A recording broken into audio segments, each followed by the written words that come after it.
I searched how to buy shares of Cloudberry Clean Energy ASA to show a clear, practical process.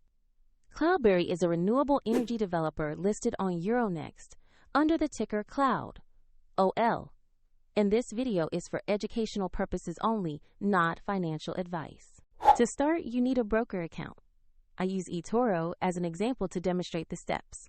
After sign up, you must verify your account, typically by uploading an identity document, and add funds before you can buy.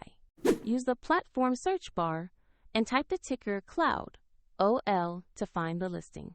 Select the result that shows Cloudberry Clean Energy ASA and the Euronext exchange to ensure it's the correct share. Open the asset page to review basic company information and the price chart to confirm you have the right security. Double-check the exchange and ticker before placing an order. Click Invest or Buy. Enter the amount you want to purchase, then carefully review and confirm the order. If the market is closed, the order may execute later.